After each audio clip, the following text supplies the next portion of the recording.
All right, quick update from yesterday and the new problems that I'm having today. So I was able to solve the high steer hitting my sway bar problem by raising up the sway bar. I just put another one of the links, which is what you do with a higher lift. And it's not dragging anywhere. So I've got good clearance there. Because the whole axle moves as one unit up and down, then I'm not dragging anywhere. So I can appreciate that. I did. Oh, I worked all day. Got home today.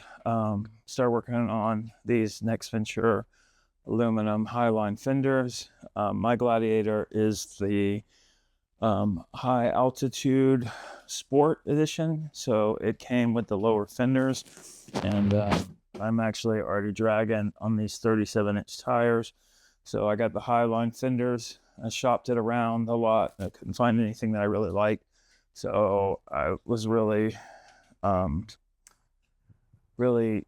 impressed with the build quality of these aluminum Next Venture fenders. They look pretty tough on there too. They've got these sequential LEDs. I'm working on the install video for these, but I did run into some problems with this.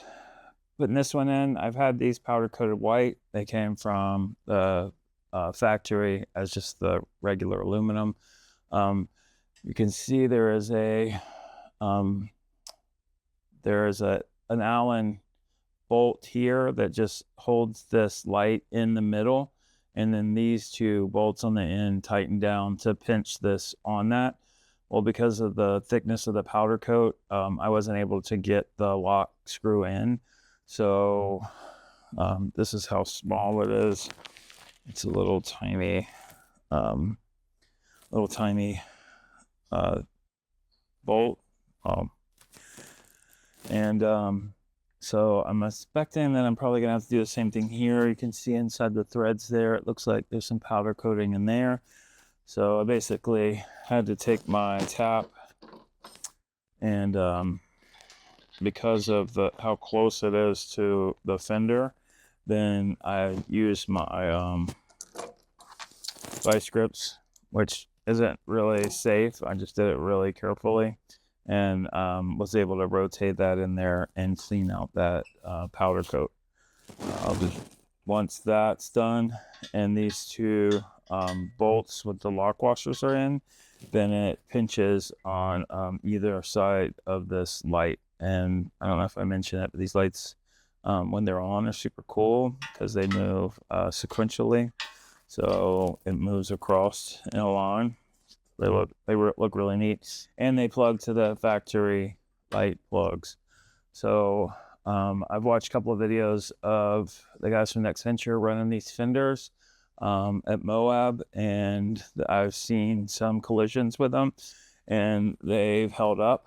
So I'm really looking forward to not only protecting that part of my vehicle, but also getting the clearance that I want, and also how cool it's going to look. So I appreciate everybody watching. That's today's update.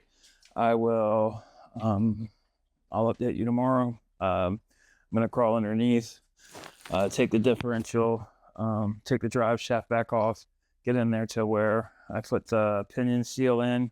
I did an install video on that. I'll update it with whatever I find, or I may not even release it if I can't get it to work myself. But one thing that I didn't have were some short Allen keys. So when you get in there and start trying to take the drive shaft off, because of the angle of the drive shaft, it's hard to get a regular, any type of impact or any type of drill in there. So now that I have these short Allen keys, then I should be able to approach that and get it pulled off a lot faster, because I had to hand tighten all of those Allen keys. So again, that's today's update. Thanks everybody for watching, and yeah, I'm gonna try to keep everybody updated on the build. We're headed to Arizona, Utah, and Colorado, July 20th. So I've got a limited time span to get everything done, especially with the mechanical stuff that I've got going on. So yeah, so it's pretty much a mad dash to the finish line, and then luckily that'll culminate with me seeing how great we do when we actually get on some real terrain. So again,